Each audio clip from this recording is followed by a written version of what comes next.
Welcome back to the Elite Automation YouTube channel. Today I want to talk to you guys about the benefits and the challenges of automating a manufacturing facility. So as an automation company, as a robotics company, you would think we're just going to promote, put in automation, put in automation, put in automation. That's somewhat true. We do think that, every industry, every job task is going to move to automation, right? The thing is, some technologies are not necessarily there yet, or the infrastructure is such a big investment that it'll be extremely difficult for some companies to be able to deploy that type of investment. And there's definitely a whole sector of companies that we visit on a daily basis that have those type of challenges where their infrastructure is just so far behind to automate. It's very difficult, and also the barrier to entry is a little bit difficult. So if you have no robotics within your facility, it's a little bit harder to buy that first robot. It's a little bit harder to add PLCs and robotic arms and vision systems and things like that if you don't already have those type of systems, because your company's not really ready for it in the sense of you don't have the engineering resources internally. And essentially when it comes to having those engineering resources internally within your company, part of the investment of that employee gets divided across multiple different systems, right? So if you hire a controls engineer to support your automation, then generally you need 3, 4, 5 systems to justify that guy's labor, or else you have to outsource that work to a company like ours, which we always support our customers, and we also add remote support capabilities to be able to support the manufacturing needs and making sure they stay up and whatnot. One of the key benefits to automation is you're going to increase your throughput. You're going to increase the amount of product that you're able to output on a daily basis, and that alone, especially if you have a deficiency in the amount of output that you're needing to accomplish, that alone can be a huge, significant factor, because then your sales team can push to sell more product. Some companies get bottlenecked with not their sales process, but their output process, right? They just don't have the ability to output at the amount that they can sell, right? And there's a lot of companies out there where they either have a market hold on a particular sector of an industry, or they're just doing something new and innovative, something super hot that other people are not doing right now. So the product is just selling off the shelf, but they have an issue with throughputting that product, outputting enough product to meet their sales demand. Now, the second advantage, and is probably the number one advantage at this particular time, we're sitting here in 2023. There's a major crisis in demand for employees. As of right now, there's not enough employees in the industry, and call after call after call, the number one reason why we're seeing that people are automating their processes is because they don't have enough employees, they can't keep employees, or there's just literally none out there to find, right? They have job postings, they're paying for job posting ads, and just people are not coming in. So with that being said, automation's a solution. If you have a palletizing type of operation and you have 2 humans sitting there stacking boxes all day, that's an immediate go-to solution for automating. Very simple. It's a very low risk automation. And I guess that's very important to know as well, is just choosing and selecting very low risk automation. That's one of the key things that we do as a company, is we select the lowest risk automation. It's the best for you, it's the best for us. It's a win-win situation.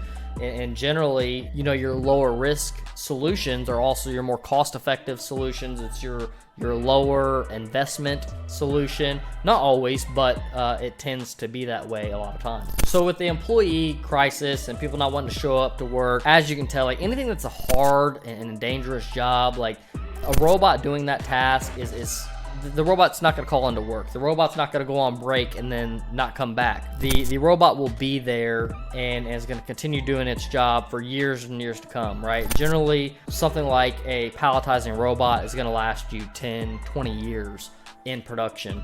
Now, given there will be some downtime and whatnot, we'll get into that here in a minute.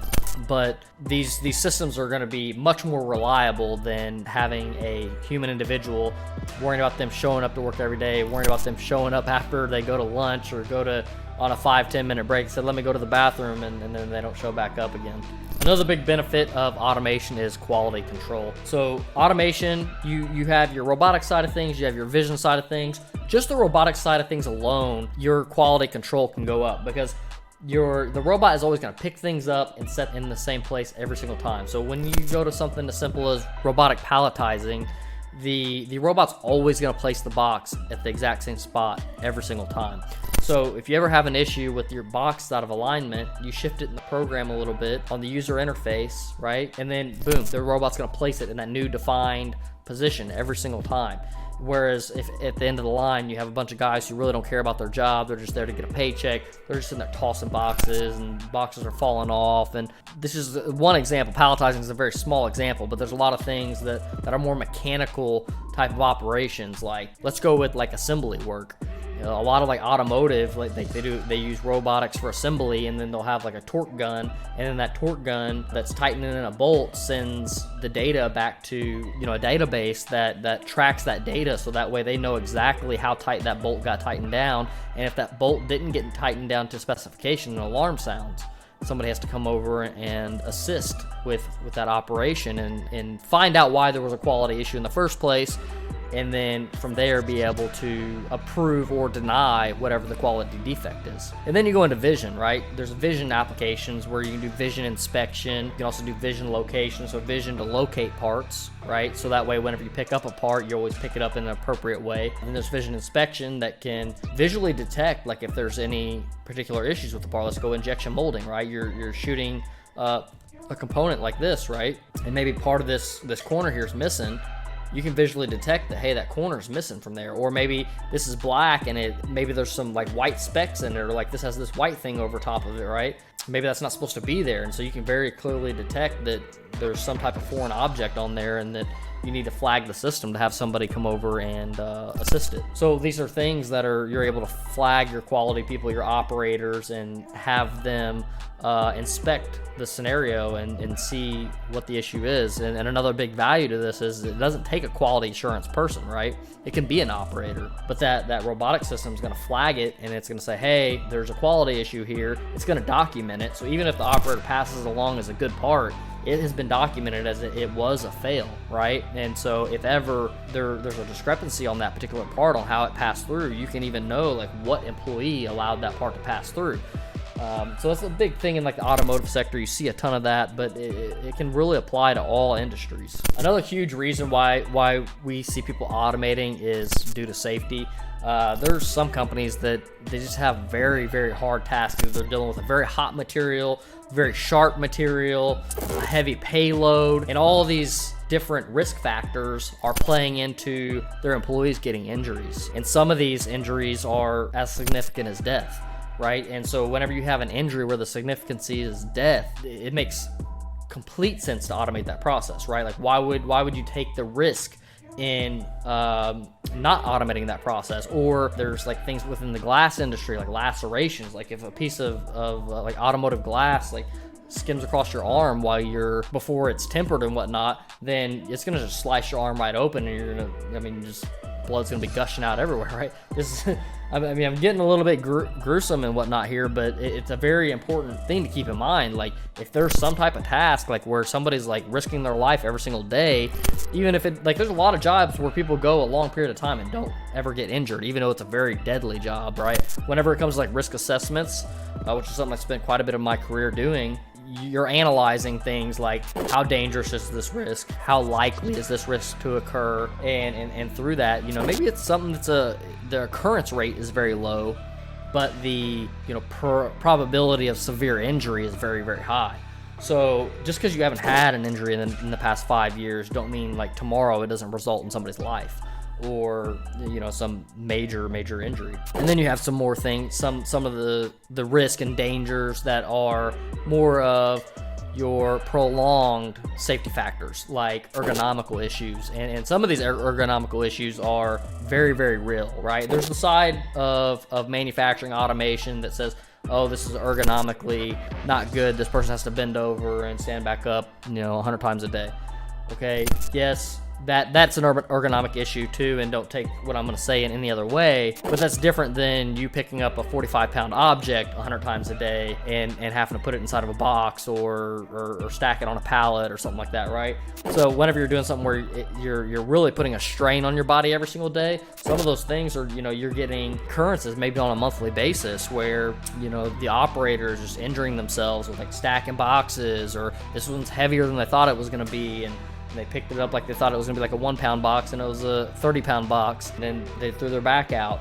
So there's also those type of scenarios where, people are automating for those particular reasons. So those are some of the positive parts of automating. Now let's go into some of the negative parts of automating and why maybe you should not automate. And I mentioned this in the beginning of the video, and that is if you don't already have the engineering resources to support the automated equipment. Now, I definitely don't want anybody to shy away from automating and being scared of automating, because I do also truly believe that those who don't automate don't survive. And I hate to say it like that, but automation is going to take over the world. It don't matter if you're finger pressing keys all day, or whether you're picking up stuff and moving it from one place to another. It really don't matter what your job is. At some point in time, it's gonna be automated. It's either gonna be with some type of AI tool or some type of robotic tool. And then once you take AI and robotics and put them together, it's gonna get even crazier. So keep in mind how important it is to automate. But if the capital investment is too high for you to automate, because if your employee investment is too high and you can't afford to hire the 2 controls engineers to support the system, that's something that you need to keep in mind. It's probably one of the biggest barriers to entry. The other thing would be like, do you have a very automatable process, right? Is everything just thrown in a bin? Do you run this line 3 days a week? One of the biggest parts is like looking at the ROI of the system, right? And to very simply look at what the ROI is of a system is look at your human time, right? Like how much human interaction time is involved with that process currently, and look at it on a monthly basis, right? And if you have like some type of weird thing where you run this part for 3 months out of the year and then you don't run it for the other 9 months of the year, you have to take that into consideration as well. So you want to look at it on like an annual basis. You want to look at it on like a quarterly basis, a monthly basis, and a weekly basis, right? So if you told me that you're running this operation 5 days a week, 3 shifts every week of the year, that is highly likely a good process to automate in the sense of ROI. Now, there's other factors that are involved, like how complex is the operation, right? Because generally the complexity of the operation is going to introduce 2 things. It's going to introduce higher cost, because it costs more to control whatever the complexity is, or the risk is going to be much higher. So staying away from extremely complex applications is definitely something I highly suggest. And then the biggest part whenever it comes to like complications and risk is to validate the individual things before moving forward with the capital project. So let's go with a perfect example. We're constantly like passing products off to like Keyence and Cognex to analyze maybe a bin picking operation, right? And why are we doing that? We're an automation company. Well, it's because we want Keyence and Cognex, which are vision system companies, right? We want them to prove out their product and say, yes, we can identify this product. We can give you the data in the way that you need the data, and we've tested it. It's repeatable. It's, blah, blah, blah, right? They are basically putting their stamp on it saying, we approve that our system can pick these parts. Because a lot of times, like our particular job in the automation process is maybe more simple, right? So we're integrating the vision camera and the robot to do whatever its task is. But that doesn't mean the risk all lays on the vision side of things for this particular instance that I'm giving you, right? Because essentially we're just picking up a product and we're setting it down into a location. So pick up A, place on B, right? Very simple. Simplest version of an application there is, right? But whenever you introduce the vision and we're doing like vision bin picking, if the vision system can't identify the part so that the robot can pick it appropriately every time, then the project doesn't fail. But if you can identify that before you even kick off that project, that the vision camera can or cannot detect this part repeatedly and accurately, then don't move forward with the project. And so taking those steps in the beginning is very, very important. So definitely avoid any major challenges. Definitely make sure that you have the ability to invest in the application, and also too, just like the budget. Do you even have the ability to go pull a $250,000 loan, a $500,000 loan? Because the barrier to entry, the cost and the investment of automation is fairly steep.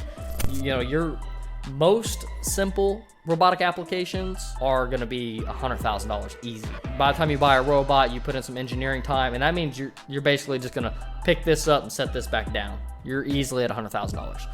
You know, and then if you're having to use more of a full-size robot with like a 150 kg payload, which is about 300 pounds, you have like a 300-pound payload, then now you're immediately, just your robot cost alone is somewhere around $80,000. And then you have tooling, design, and manufacturing. You have, you know, any type of conveyors that you have. So you're immediately in the, you know, $300,000, $400,000, $500,000 range with even a simple application. Now, like a robotic palletizing application, maybe you can get in between like 200 and 250, somewhere around there with a new robot. And that kind of gives you a good benchmark on like some automation costs and what, you know, some robotic systems would cost. Also, we do a lot of robotic type of applications. So a lot of our examples, a lot of our instances are custom automation, right? It's either material handling, it's robotic welding, these type of systems. So they all pretty much have a robot within them, which means our systems are a little bit different than some individuals. And some systems that are a buy them off the shelf type of system can potentially be cheaper, right? They may not be the most flexible option. They may not be the most, I don't want to say reliable option, but that system does a specific job, right? And a lot of times you can get those cheaper because the engineering cost is divided across 100 cells versus, you know, the engineering cost being divided across one cell. You know, for us, like, so say for instance, robotic palletizing, that's something that's very common, right? So that engineering cost is divided across many different applications. But if you have a very customized solution, a lot of engineering time is going to go into that customized solution that can't get divided across multiple projects, which means all that engineering time has to be charged to that project. Hopefully these insights were valuable for you. Hopefully it gave you a good understanding of the market and, you know, what are the benefits of automating, what are some of the negatives to automating, and hopefully this helped you make a decision in your automation journey. Peace out. Catch you in the next one.